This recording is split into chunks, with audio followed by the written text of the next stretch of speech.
سادھو اور راجا۔ کسی ملک میں ایک راجا رہتا تھا۔ اس کے دربار میں ایک مرتبہ ایک سادھو آیا۔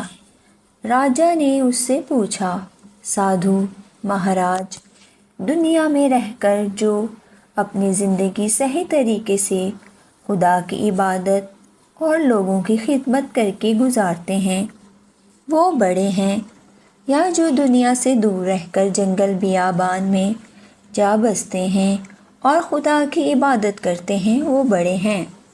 سادھو نے جواب دیا، اے راجا، دونوں ہی اپنی اپنی جگہ بڑا کہلانے کا حق رکھتے ہیں۔ راجا نے اس کی کوئی مثال پوچھی تو سادھو نے کہا، ٹھیک ہے، لیکن اس کے لیے آپ کو کچھ دن میرے ساتھ سفر کرنا پڑے گا۔ راجا نے سادھو کی بات مان لی اور دونوں گھومتے گھومتے ایک دن ایک ملک میں پہنچے۔ وہاں پہنچ کر دیکھا کہ ایک میدان میں کافی مجمع لگا ہوا ہے۔ پوچھنے پر پتہ چلا کہ آج اس ملک کی شہزادی کا سوئمبر ہے۔ وہاں کے راجا نے یہ منادی کروائی تھی کہ جس کے ساتھ شہزادی کی شادی ہوگی اسے میری موت کے بعد پوری سلطنت سونپ دی جائے گی اور وہ اس ملک کا راجا کہلائے گا۔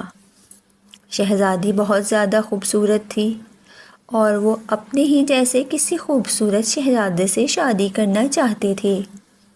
یوں تو سوئمبر میں حصہ لینے کے لیے ایک سے ایک شہزادے آئے، لیکن کوئی بھی شہزادی کو پسند نہ آیا۔ تبھی وہاں ایک نوجوان سادھو آیا۔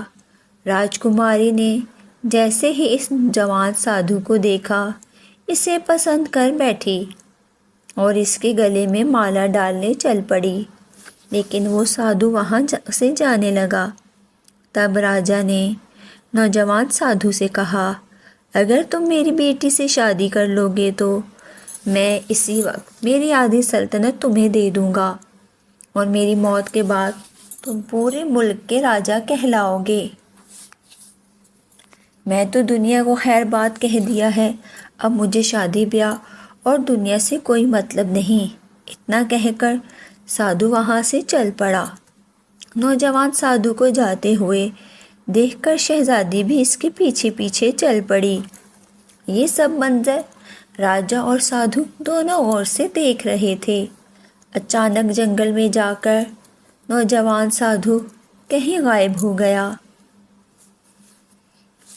شہزادی ایک درخت کے نیچے بیٹھ گئی۔ اسی درخت پر ایک چڑیا اور چڑا اپنے 3 بچوں کے ساتھ رہتے تھے۔ سردی کا موسم تھا۔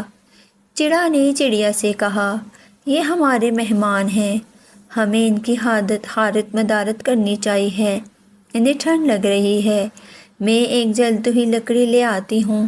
یہ کہہ کر چڑا وہاں سے اڑ گیا اور کچھ دیر بعد کہیں سے ایک جلتی ہوئی لکڑی لے آیا۔ چڑے نے اس لکڑی کو نیچے گرا دیا۔ اس کے بعد دونوں نے اس میں ایک اور لکڑیاں ڈال کر اسے جلا دیا۔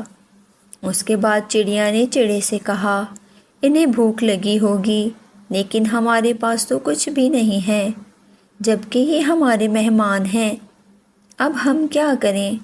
یہ سن کر چڑا اسی آگ میں کود پڑا اور بھون گیا۔ چڑیا نے سوچا کہ میں اپنے خاوند کی محنت کو ضائع نہیں جانے دوں گی۔ یہ لوگ 3 افراد ہیں جبکہ پرندہ ایک ہی ہے۔ چڑیا بھی آگ میں کود پڑی۔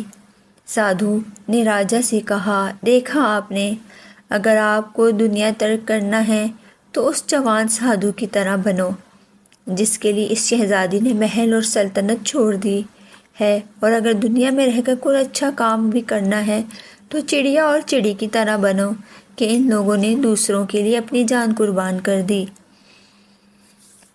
اللہ حافظ۔